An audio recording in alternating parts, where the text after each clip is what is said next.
안녕하십니까. 태백산 지식입니다. 이 시간에는 정의란 무엇인가 마이클 샌들 작품에 대해서 알아보도록 하겠습니다. 마이클 샌들은 1953년생 미네소타에서 출생했습니다. 27세에 최연소 하워드 대학교 교수가 되었고 29세에 자유주의 이론 대가인 존 롤스의 정의론을 비판한 자유주의와 정의의 한계를 발표하면서 세계적 명성을 얻었다. 이 책에서 공동체주의자라는 용어를 처음 사용해 알레스 데어, 맥킨타이어, 마이클 윈저, 찰스 테일러 교수 등과 함께 공동체주의 4대 이론가 중 한 명이자 존 롤스 이후 정의 분야의 세계적 학자로 평가된다. 1980년부터 30년간 하버드에서 정치 철학을 가르치고 있다.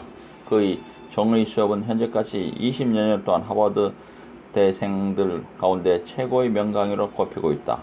이러한 명성으로 2002년 NT 앤드 로버트 엠베스 교수, 2008년 미국 정치학회가 수여하는 최고의 교수로 선정되었다. 자유주의와 정의의 한계 외에 다른 주요 저서로는 민주주의 불만, 공공철학, 완벽함에 대한 반론 등이 있다. 정의란 무엇인가?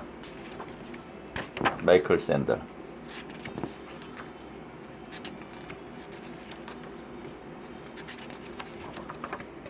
옳은 일 하기.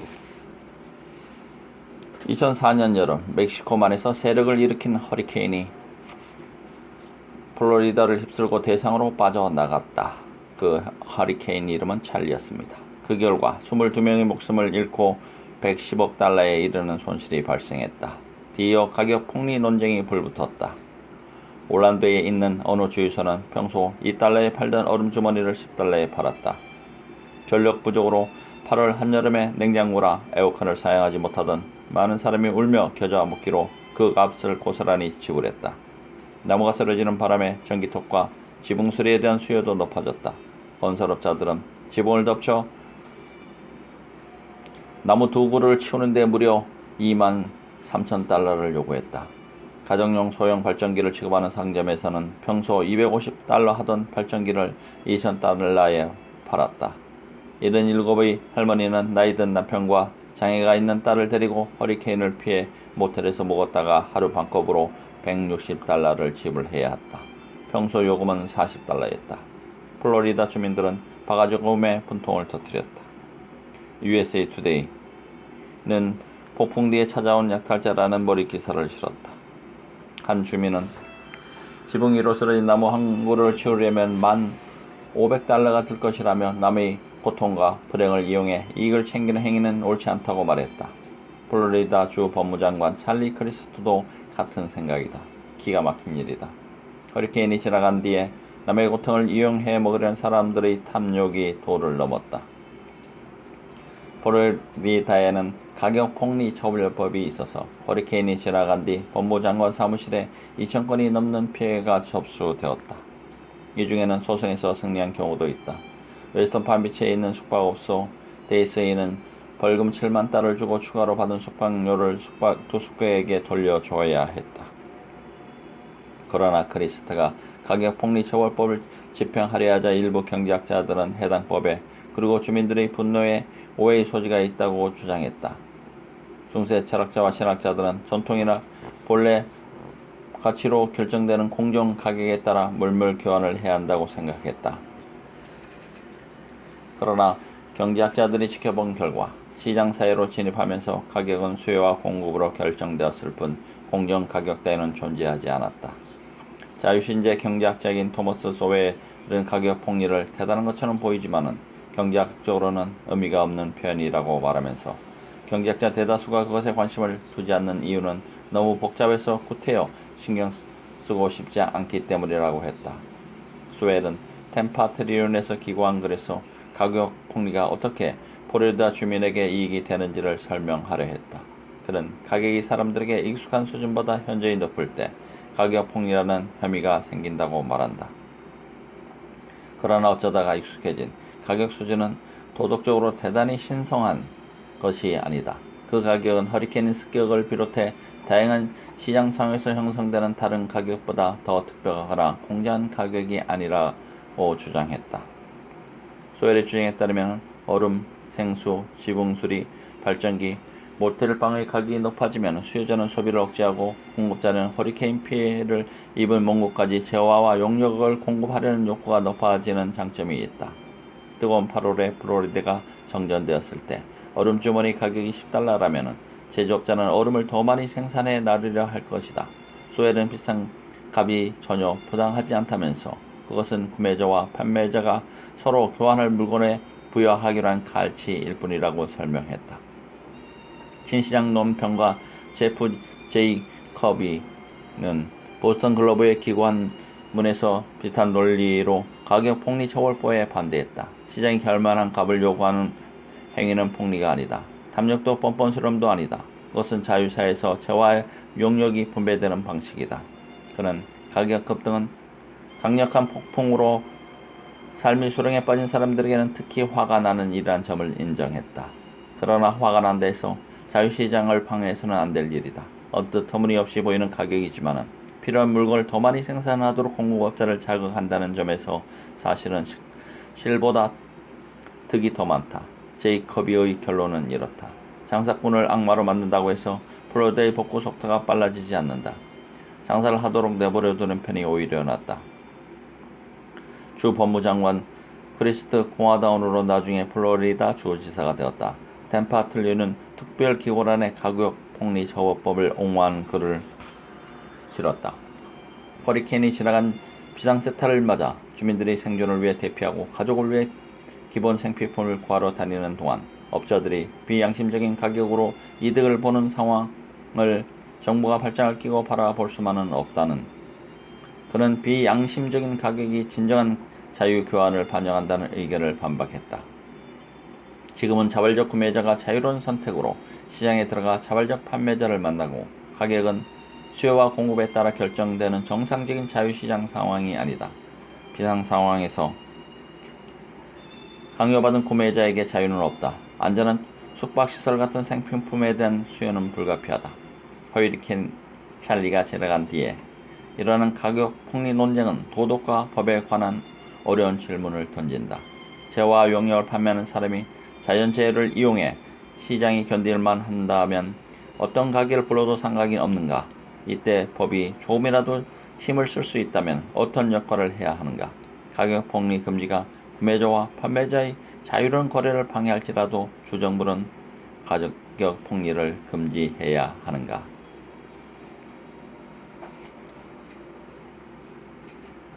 행복, 자유, 미덕. 다음 주제는 행복, 자유, 미덕입니다.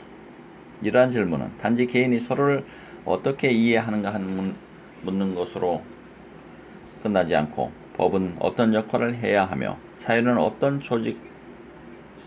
어떻게 조직되어야 하는지를 묻는다. 한마디로 정의를 묻는 질문이다. 여기에 답하려면 정의의 의미부터 따져봐야 한다. 사실 앞에서 이미 이 문제를 생각해 보았다. 가격폭리 논쟁을 자세히 들여다보면 가격폭리 처벌법에 찬성 또는 반대하는 사람은 세 가지 항목에 초점을 맞추고 있음을 알 수 있다. 행복 극대화, 자유 존중, 미덕 추구이다. 이 셋은 서로 다른 각도에서 정의를 바라본다. 그지없는 시장을 옹호하는 전형적인 입장은 기본적으로 두 가지를 요구한다. 하나는 행복이고 하나는 자유이다. 우선 시장은 공급자들의 사기를 복도다 사람들이 원하는 물건을 부지런히 공급하게 함으로써 사회 전체의 행복을 높인다. 행복이란 개념은 워낙 광범위해서 사회복지 같은 비경제적 부분도 포함하지만 대개는 부유한 상과 동일시된다. 둘째, 시장은 개인의 자유를 존중한다. 자유와 용역에 고정된 가치를 부여하기보다는 그것을 교환하는 사람들 스스로 가치를 부여하게 만든다. 가격 폭리 처벌법에 반대하는 사람들은 당연히 자유시장을 옹호하는 두 가지 익숙한 주장을 내세운다. 그렇다면 가격 폭리 처벌법에 찬성하는 사람들은 어떤 반응을 보일까? 첫째, 이들은 어려운 시기에 터무니없는 가격을 부르는 행위는 사회 전체의 행복에 도움이 되지 않는다고 주장한다. 가격이 높으면 재화 공급이 늘어날지언정 거기서 나오는 이익은 그 가격을 감당하기 벅찬 사람들이 느끼는 부담감으로 상쇄되고 만다. 돈 있는 사람이라면 폭풍이 닥쳐 기름 한 통이나 모텔 방값에 웃돈을 한참 얹어준다 한들 짜증이 나를 정도일 것이다. 하지만 서민에게는 심각한 고통이어서 안전하게 몸을 피하느니 차라리 위험을 감수하는 사람도 있을 것이다. 가격폭리처벌법에 찬성하는 사람들은 전체의 행복을 측정할 때 비상사태, 가격 폭등으로 생필품을 구하지 못하는 사람들의 고통도 반드시 포함해야 한다고 주장한다. 둘째, 가격폭리처벌법에 찬성하는 사람들은 특정 상황에서는 자유시장이 그다지 자유롭지 못하다고 주장한다.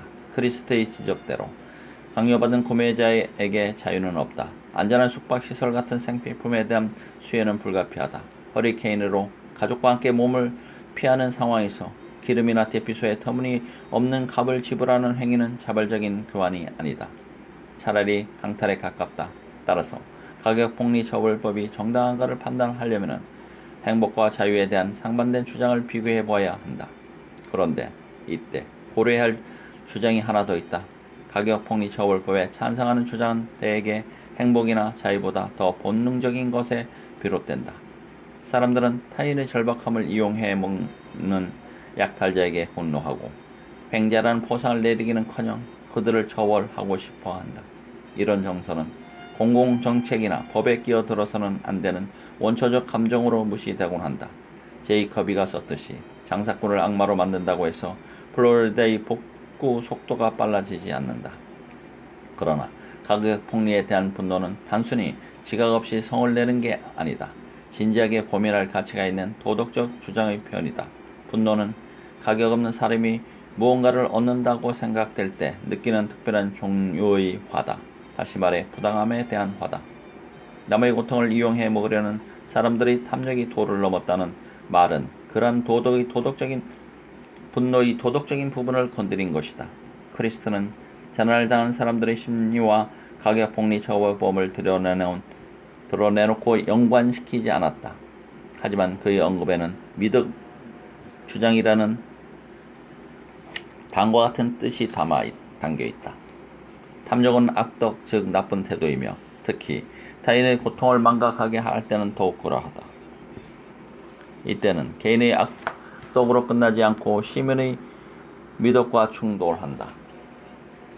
사람들은 최대 이익을 실현하려 애쓰기보다는 서로를 탐색한다. 어려운 시기에 이웃을 이용해 돈을 벌려는 사람들이 활개치는 사회는 좋은 공동체가 못 된다.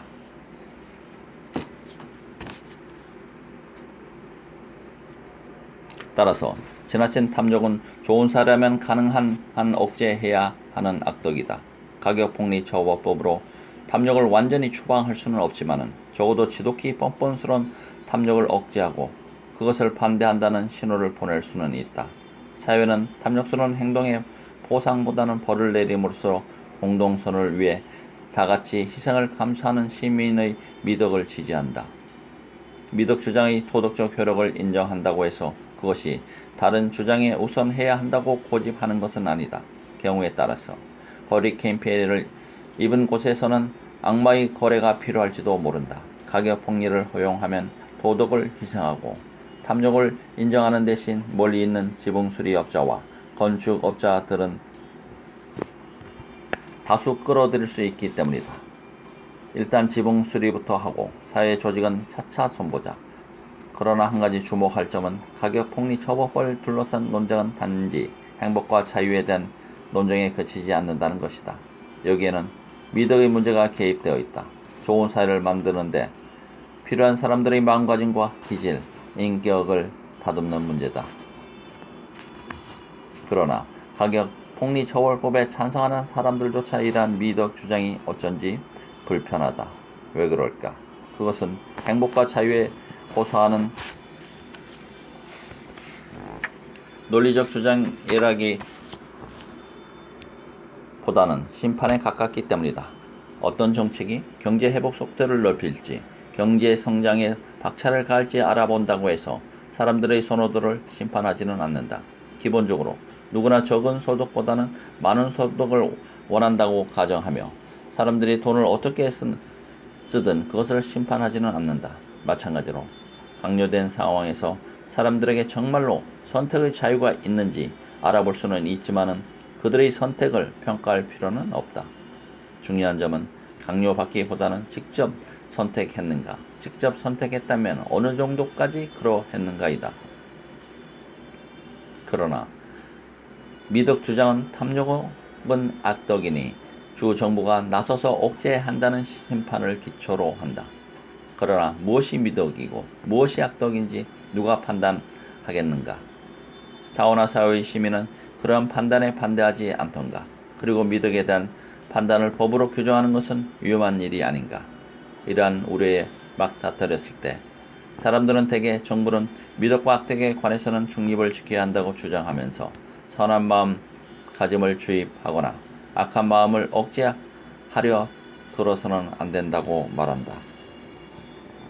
이처럼 가격 폭리에 반응하는 우리들의 모습은 이중적이다. 다들 자격 없는 사람이 무엇인가를 얻을 때 분노하며 인간의 불행을 이용하는 탐욕은 보상이 아닌 벌을 받아야 마땅하다고 생각한다. 그러면서도 법을 만들어 미덕을 심판하려 할 때는 우려를 표한다. 이 딜레마는 정치 철학의 중대한 문제 하나를 드러낸다. 정의로운 사회라면 시민의 미덕을 장려해야 하는가? 아니면 법은 미덕에 관한 서로 다른 개념들 사이에서 중립을 지키면서 시민 스스로 최선의 삶을 선택하도록 해야 하는가? 교과서의 설명에 따르면 이 질문은 고대 정치 사상과 근대 정치 사상을 가른다. 한 가지 중요한 점에서 이 설명은 옳다. 아리스토텔레스는 정의란 사람들에게 그들이 마땅히 받아야 할 것을 주는 것이라고 가르친다. 누가 무엇을 받을 자격이 있는가를 결정하려면 어떤 미덕의 영광과 포상을 줘야 하는가를 결정해야 한다. 아리스토텔레는 가장 바람직한 삶의 방식부터 수고해야만 무엇이 정의로운 법인지 알 수 있다고 주장한다. 그가 생각하기에 법은 좋은 삶을 묻는 질문에 중립적일 수 없다. 반면 18세기 임마누엘 칸트부터 20세기 존 로스에 이르기까지 근현대 정치 철학자들의 주장에 따르면 우리 권리를 규정하는 정의 원칙은 미덕과 최선의 삶에 관한 주관적 견해에 좌우되지 말아야 한다. 정의로운 사회라면 개인의 자유를 존중해 각자 좋은 삶을 선택할 수 있어야 한다. 이처럼 고대의 정의론은 미덕에 출발하는 반면 근현대의 정의론은 자유에서 출발한다고 볼 수도 있다. 앞으로 이 둘의 장단점을 자세히 살펴볼 것이다. 하지만 그 전에 이런 식의 대조는 오해를 불러일으킬 수 있다는 점을 기억하자. 왜냐하면 오늘날의 정치를 움직이는 정의에 관한 주장들, 특히 철학자들이 아닌 일반인들의 주장을 가만히 살펴보면 너무 복잡한 그림이 나타나기 때문이다. 우리가 내세우는 주장은 언뜻 보기에는 경제적 풍요를 지지하고 개인의 자유를 존중하는 것만 같다. 하지만 우리는 그러한 주장에 찬성하거나 맞서면서 어떤 미덕이 영광과 포상을 누릴 자격이 있는지, 좋은 사회가 장려해야 할 생활 방식은 무엇인지에 관해 은근슬쩍 다른 신념을 논보기 일수다. 다시 말해 풍요론과 자유를 굳건히 지지하면서도 정의에서 심판이라는 건 한 가닥 끈을 완전히 끊어버리지 못한다. 정의에는 선택뿐 아니라 미덕도 포함된다는 생각은 뿌리가 깊다. 정의를 고민하는 것은 곧 최선의 삶을 고민하는 것인지도 모른다. 어떤 상처를 입어야 상인 군인 훈장을 받을 자격이 있을까? 이번 주제는 어떤 상처를 입어야 상위 군인 훈장을 받을 수 있을까입니다. 미덕과 영광을 둘러싼 문제가 더욱 두드러져서 부정하기 힘든 사안도 있다. 상위 군인 훈장을 받을 자격을 놓고 벌어진 최근 논쟁을 보자. 미군은 1932년부터 전투를 벌이다가 적의 군사 행동으로 다치거나 사망한 군인에게 훈장을 수여해왔다. 이 훈장을 받은 사람은 영광을 누릴 뿐만 아니라 재향군인 병원을 이용할 수 있는 특권을 얻는다. 이라크와 아프가니스탄에서 전쟁이 시작된 이래 외상후 스트레스 장애 진단을 받아 치료를 받은 제한군인의 수가 갈수록 늘고 있다. 이들은 잦은 악몽이나 심각한 우울증에 시달리고 자살에 이르기까지 한다. 제한군인 가운데 적어도 30만 명이 외상에 따른 스트레스나 심각한 우울증에 시달린다는 보고도 들린다. 이들의 공익을 옹호하는 사람들은 이들에게도 상위 군인 훈장을 수여해야 한다고 주장한다. 정신 손상도 신체 손상만큼이나 사람을 제약할 수 있다기 때문이다. 국방부 차문단은 이 문제를 논의한 끝에 2009년 상위 군인 훈장 대상은 신체 포상을 입은 군인으로 한정한다고 발표했다. 정신장애와 심적 외상에 시달리는 제한군인은 정부가 지원하는 치료와 장애 보상금을 받을 수 있지만 훈장을 받지는 못한다. 국방부는 두 가지 이유를 내세웠다. 외상후 스트레스 장애는 군사행동을 통해 의도적으로 유발한 것이 아니라는 점, 그리고 객관적으로 진단하기 어렵다는 점이다. 국방부의 결정은 과연 옳았는가? 이유만 놓고 볼 때는 설득력이 떨어진다. 이라크 전쟁에서 상위 군인 훈장 수여 대상으로 인정받은 가장 흔한 손상은 고막 파열이었다. 가까이서 폭발물이 터졌을 때 생기는 손상이다. 그러나 총격이나 포격과 달리 폭발은 적이 아군을 다치게 하거나 죽일 목적으로 구사한 전술의 결과가 아니다. 그보다는 외상후 스트레스처럼 교전 중에 생긴 부수적 피해에 해당한다. 그리고 외상에 따른 정신장애는 다리가 부러진 경우보다 진단은 어렵지만 그 후유증은 더 심각하고 오래간다. 상위 군인 훈장 논란이 확산되면서 훈장의 의미와 훈장이 칭송하는 미덕이 문제의 핵심으로 떠올랐다. 그렇다면 이 훈장과 관련한 미덕은 무엇일까? 다른 무공 훈장과 달리 상위 군인 훈장은 용맹이 아닌 희생을 칭송한다. 영웅적 행동이 아니라 적에게 입은 손상만이 기준이 된다. 문제는 어떤 손상이어야 하느냐는 것이다. 제한군인이 모인 상위 군인 훈장 협의회는 훈장 수여 대상을 정신 손상까지 확대하는 데 반대하면서 그럴 경우 영광을 깎아내리게 되리라고 주장했다. 이 단체의 대변인은 피를 흘린 행위가 훈장 수여의 자격 요건이 되어야 한다고 했다. 그는 피를 흘리지 않은 손상은 왜 제외하는가는 설명하지 않았다.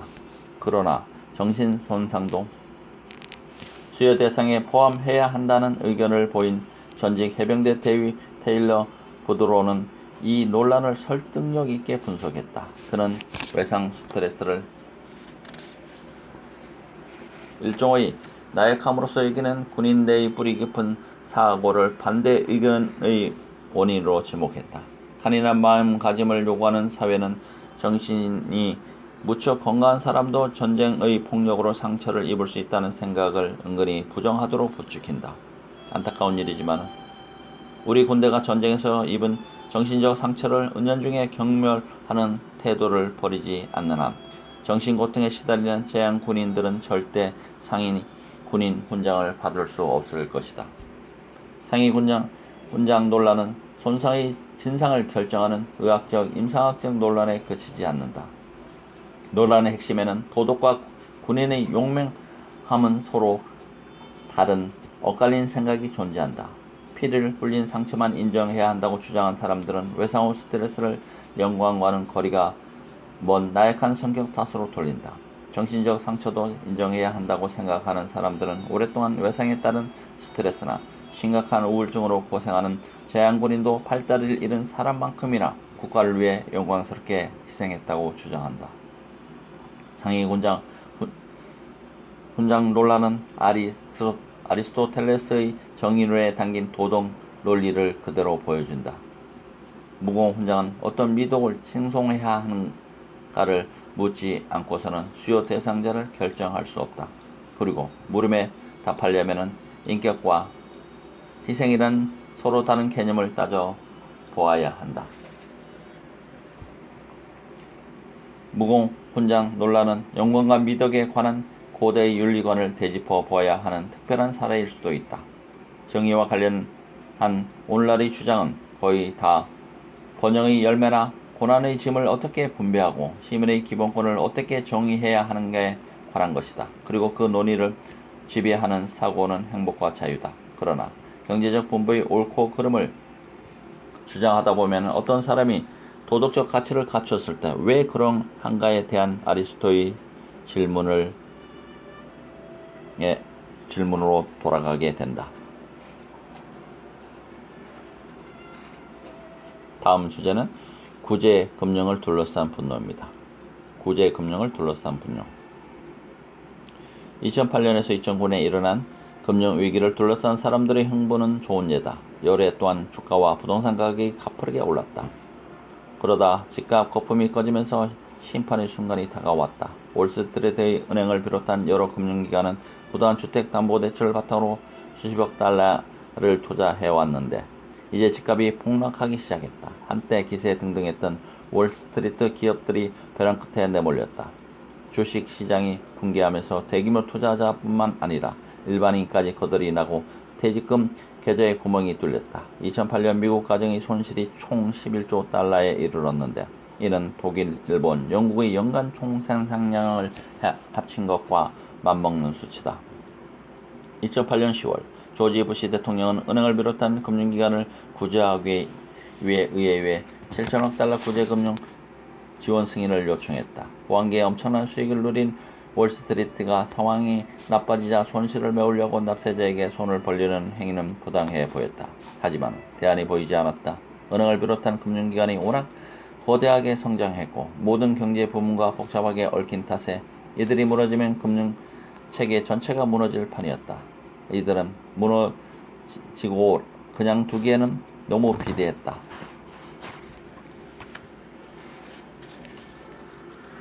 은행과 투자기관이 지원금을 받을 자격이 있다고 말하는 사람은 아무도 없었다.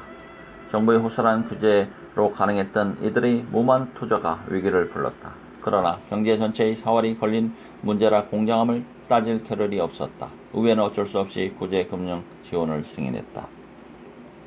그리고 상여금 문제가 터졌다. 지원 자금이 풀리기 시작한 직후 공적 자금을 지원받은 일부 기업이 임원들에게 상여금으로 수백만 달러를 지급했다는 뉴스가 흘러나왔다. 가장 어이없는 사례가 금융상품에 대한 무분별한 투자로 파멸을 초래한 거대 보험회사인 AIG 보험이었다. 정부의 막대한 지급 자원이 총 1,730억 달러로 살아난 이 회사는 위기를 초래한 바로 그 부서의 임원들에게 상여금으로 1억 6천만 달러를 지급했다. 다른 직원도 73명도 100만 달러 이상의 상여금을 받았다. 뉴스를 본 사람들은 항의가 빗발치기 시작했다. 이번에는 10달러짜리 얼음주머니가 지나치게 비싼 모텔 방값이 문제가 아니었다. 전세계 금융계를 거의 붕괴시킨 바로 그 사람들을 납세자의 돈으로 아낌없이 포상했다는 사실에 대한 분노였다. 뭐가 문제가 있는가?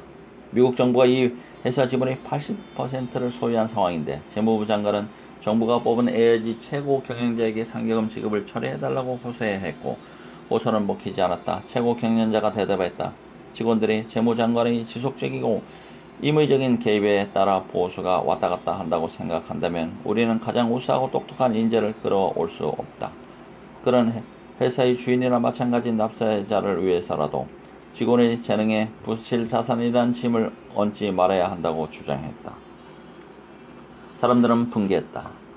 타블로이드 신문 뉴욕 포스트는 한 면을 통째로 하얀 머리기사에 대다수 사람들의 정서를 닮았다. 천천히 해먹어 탐욕스러운 자식들아. 미국 하원은 상당한 금액의 구제금융을 받은 기업을 대상으로 직원들에게 지급된 상여금의 90%를 세금으로 부여하는 법안을 통과시켰다. 뉴욕주 법무장관 앤드류 쿠오모의 압력으로 AIG에 거액의 상여금을 받은 상위 15명의 임원들이 상여금을 반환하기로 했고 그 결과 약 5천만 달러가 환수되었다. 이로써 사람들의 분노가 어느 정도 가라앉았고 상원에서 징벌과세를 옹하는 목소리도 속으로 들었다. 그러나 이 일로 사람들은 금융업계가 어지럽혀 놓은 자리를 청소하는 데 더는 돈을 쓰려 하지 않았다. 구제금융 분노의 중심에는 부당함에 대한 의식이 자리 잡고 있었다. 상여금 문제가 터지기도 전에 사람들은 구제금융에 마지못해 찬성하거나 이견을 보였다. 미국인은 모두에게 피해가 돌아오는 경제 파국은 막아야 한다는 생각과 잘못을 저지른 은행과 투자사에 대규모 자금을 지원하는 것은 대단히 불공정한 일이라는 생각 사이에서 갈등했다. 의회와 국민은 경제 파국만은 막자는 생각으로 자금 지원에 동의했다. 그러나 도덕적으로 말하면 그것은 세금 강탈이라는 느낌을 지울 수 없었다. 구제금융으로 불거진 분노의 바탕에는 도덕적 자격과 관련한 믿음이 깔려있다. 상여금을 받은 임원들은 그리고 구제금융을 받은 회사는 그것을 받을 자격이 없다는 믿음이다. 왜 자격이 없을까? 그 이유는 생각보다 명확하지 않을 수도 있다. 여기서 두 가지 가능한 답을 생각해보자. 하나는 탐욕이고 하나는 실패다. 분노의 원인 하나는 타블로 신문 머리 기사가 거칠게 모사했듯이 그 상여금이 탐욕을 포상하는 것처럼 보인다는 점이다. 사람들은 영 기름지겠다. 상여금뿐만 아니라 구제금융 자체가 탐욕스러운 행동을 벌하지 않고 대래 보상하는 어이없는 조치 같았다. 파생금융 상품을 거래하는 사람들은 무모한 투자로 떼돈을 벌려다가 회사와 국가를 재정 파탄에 빠뜨렸다. 이들은 잘 나갈 때 실컷 이익을 챙겨놓고 투자가 완전히 실패한 뒤에도 상여금을 수백만 달러나 받으면서 아무런 죄의식도 느끼지 못했다. 타블로이드 신문만이 아니라 공직자들도 좀 더 점잖은 목소리로 탐욕을 비판했다. 샐러드 브라운 상원의원은 AIG 행태의 탐욕과 오만뿐 아니라 그보다 더한 낌새가 보인다고 했다. 오바마 대통령은 AIG가 무모함과 탐욕으로 재정적 곤란을 자초했다고 비판했다. 탐욕 비판의 문제점은 금융위기 때 구제금융으로 받은 보상과 경기가 좋을 때 시장에서 받은 보상을 구별하지 못한다는 점이다. 탐욕은 악덕이고 나쁜 태도이며 소유에 지나치게 집착하는 욕망이다. 그러나 욕망을 포상하고픈 마음이 생길리 만무하다. 하지만 구제금융으로 상여금을 받은 사람들이 사업을 잘 되어 더 많은 이익을 챙긴 몇 년 전보다 더 탐욕스러워졌다고 말할 근거가 있는가? 월스트리트 주식 거래인, 은행가, 헤지펀드 매니저들은 맹렬히 돌진하는 사람들이다. 금융소득을 챙기는 것이 이들의 밥벌이다. 직업이 이들의 인격에 영향을 미쳤다 한들 도덕성이 주식시장에 따라 오르락내리락 할 일은 없다. 따라서 엄청난 구제금융 상여금으로 탐욕을 포상하는 것이 잘못이라면 시장에서 후한 포상을 내리는 것도 잘못이 아닌가. 2008년에 납세자의 지원으로 겨우 살아난 기업을 포함해 월스트리트 기업들이 직원들에게 160억 달러를 상여금으로 나눠주었을 때 사람들은 분노했다.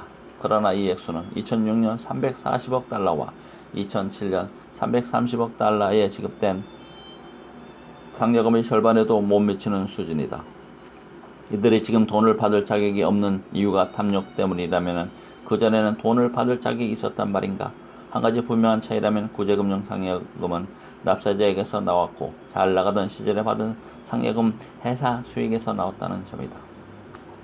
사람들의 분노가 상여금이 부당하게 지급되었다는 확신에서 나왔다면 상여금의 출처는 도덕적으로 중요하지 않다. 그러나 여기에 문제를 이해하려는 실마리가 들어있다. 상여금이 납세자에게서 나온 이유는 회사가 망했기 때문이다. 이 점이 불만의 핵심이다. 미국인이 상여금과 구제금융에 반대하는 진짜 이유는 탐욕을 포상했다는 사실이 아니라 실패를 포상했다는 점이다. 미국인은 탐욕보다 실패에 더 엄격하다. 시장 중심 사회에서는 날씬한 사람들이 적극적으로 이익을 추구하게 마련이고 이익 추구와 탐욕의 경계가 모호할 때가 많다. 그러나 성공과 실패의 경계는 분명하다. 그리고 성공한 사람은 누구나 포상을 받을 자격이 있다는 생각이 아메리칸 드림의 핵심이다. 오바마 대통령은 비록 탐욕을 지나가듯 언급했지만 실패를 포상한 것이 사람들 사이에서 논란과 분노를 일으키는 근본 원인이라는 사실을 알고 있었다. 그는 구제금융을 지원받은 기업을 대상으로 임원의 보수를 제한한다는 내용을 발표하면서 구제금융에 대한 분노의 진짜 원인을 지적했다. 여기는 미국입니다. 우리는 불을 헐뜯지 않습니다. 성공한 사람을 못마땅하게 여기지 않습니다. 그리고 성공은 보상받아야 한다고 굳게 믿습니다. 그러나 국민들이 화가 나는 이유는 임원들이 실패를 하고도 보상을 받은 데다가 그 보상이 미국 납세자의 지원금에서 나왔기 때문입니다. 구제금융윤리에 관한 가장 회귀한 언급은 보수 지역 출신으로 재정 문제에도 보수 성향을 보이는 찰스 글래즐리 상원의원, 와동 아이오와에게서 나왔다. 그는 상여금 문제로 사람들이 한창 격분했을 때 아이오와의 어느 라디오 대담에 나와 그를 가장 괴롭히는 문제는 기업 임원들이 실패를 책임지려 하지 않는 것이라고 말했다. 일본 사람들처럼 국민 앞에 나와 깊이 고개 숙여 죄송합니다라고 사과한 후에 은퇴하든가 자살했으면 그 사람들을 대한 기분이 좀 나아졌을 겁니다. 글래즐리는 나중에 임원들더러 자살하는 이야기는 아니었다고 해명했다. 하지만 그들이 책임을 인정하고 뉘우치는 모습을 보이며 공개적으로 사죄하기를 바랬다. 최고 경영자한테서 그런 말을 들어본 적이 없어요. 그러니 우리 지역 납세자들이 돈을 문 밖으로 보내기가 아주 힘들죠. 글래즐리의 말은 구제금융 분노의 주요 원인은 탐욕이 아니라 예감을 뒷받침한다. 미국인의 정의감을 가장 심하게 드러낸 것은 내 세금이 실패를 포상하는 데 쓰인다는 점이었다. 만약 그렇다면 구제금융을 바라보는 이런 시각이 정당한가 하는 물음이 남는다. 과연 대형 은행과 투자사의 최고 경영자와 고위 임원들이 금융위기를 초래한 장본인인가? 다수의 임원들은 그런 생각을 하지 않았다. 이들은 금융위기를 조사하는 위원들 앞에 나와 증언하면서 자신들은 가능한 모든 정보를 동원해서 최선을 다했다고 주장했다. 월스트리트 투자사로 2008년에 문을 닫은 베어 스턴스의 전직 최고 경영자는 당시 다른 조치를 취할 수 있었는가를 오랫동안 아주 깊이 고민했다고 말했다. 하지만 가능한 모든 조치를 취했다는 게 그의 결론이었다. 어떤 조치를 취했어야 우리가 직면한 상황을 바꿀 수 있었을지 아무리 생각해도 대안이 떠오르지 않았습니다. 문을 닫은 다른 회사의 최고 경영자들은 자기들도 통제불능의 금융쓰나미의 희생자라고 주장했다. 젊은 주식 거래인들도 비슷한 태도를 보였다. 이들은 자신의 상여금을 두고 사람들이 분노하는 상황을 이해하느라 무척 힘들어했다. 월스트리트의 어느 주식 거래인은 베너티 페어 기자에게 이렇게 털어놓았다. 우리를 동정하는 사람들은 어디에도 없어요. 우리도 할 만큼 했는데 말이죠. 쓰나미 비유는 특히 금융권에서 구제금융과 관련된 말로 통용되기 시작했다. 회사가 쓰러진 까닭은 거대한 경제적 힘 때문이지 자신의 격정 때문이 아니란 최고 경영자들의 주장이 옳다면 왜 이들이 글래즐리 상원 의원이 듣고 싶어하는 사죄의 말을 하지 않는지 알 법하다. 그러나 이들의 주장은 다른 한편으로는 실패, 성공, 정의와 관련해 여러 문제를 제기한다. 거대하고 조직적인 경제의 힘이 2008년 2009년에 엄청난 손실을 초래한 주범이라면 그보다 앞서 발생한 눈부신 이익도 마찬가지지 아닐까. 저조한 작황이 날씨 탓이라면 날이 좋을 때 어마어마한 수확이 똑똑하고 부지런한 금융업자, 주식거래인, 월스트리트 최고 경영자들 덕이라고 어떻게 할 수 있겠는가. 사람들이 실패에 지급된 상여금에 분노하고자 경영자들은 금융 수익은 전적으로 자기들의 노력에 달린 것이 아니라 통제불능의 힘에 좌우된다고 주장했다. 일리 있는 말이다. 그러나 그 말이 사실이라면 잘 나갈 때 지나치게 많은 보상을 요구하는 행위에도 얼마든지 문제를 제기할 수 있다. 냉전 종식, 무역과 자본시장의 국제화, 개인용 컴퓨터와 인터넷의 등장, 그 외 수많은 요인이 1990년대와 21세기 초 금융산업 성공에 기여하지 않았던가. 2007년에 미국의 주요 기업 최고 경영자들은 노동자들보다 평균 344배나 많은 보수를 받았다. 대체 무슨 자격으로 임원들이 직원들보다 그렇게 많은 돈을 받았을까? 이들 대부분이 열심히 일하고 재능을 발휘한다고 하지만 이 점을 생각해보자. 1980년에 최고 경영자들은 그들이 고용한 노동자들보다 겨우 42배 많은 수익을 올렸다. 그렇다면 임원들이 1980년대에는 지금보다 재능도 좋고 일도 덜했을까? 아니면 원래 소득 격차라는 게 재능이나 기술과는 무관하게 우연히 발생하는 것일까? 미국 임원의 보수를 다른 나라와 비교해보자. 미국 최대 최고 경영자들이 연봉이 평균 1,330만 달러 이르는 데 비해 유럽 최고 경영자는 660만 달러, 일본은 150만 달러, 미국 최고 경영자는 유럽의 최고 경영자보다 2배, 일본의 최고 경영자보다 앞에 많은 보수를 받을 자격이 있는가? 아니면 이 차이는 최고 경영자가 발휘하는 능력이나 재능과는 무관한 요소들을 반영하는가? 2009년 초 미국을 뒤흔든 구제금융 분노는 무모한 투자로 회사를 파산으로 몰고 간 사람들은 수백만 달러의 상여금을 받을 자격이 없다는 보편적인 견해를 보여준다. 그러나 상여금을 둘러싼 이런 주장은 한창 잘 나갈 때 누가 무엇을 얼마나 받을 자격이 있는가 하는 문제를 던진다. 성공한 사람은 시장이 수여하는 후한 하사품을 받을 자격이 있는가? 그 하사품은 그들이 통제할 수 없는 요소에서 나오는가? 그리고 그것이 잘 나갈 때나 어려울 때 시민의 의무에 시사하는 바는 무엇인가? 금융위기가 이처럼 광범위하게 문제를 논의 공개 토론으로 이어질지는 더 두고 볼 문제이다. 정의란 무엇인가 제1편을 여기서 마치도록 하겠습니다. 감사합니다.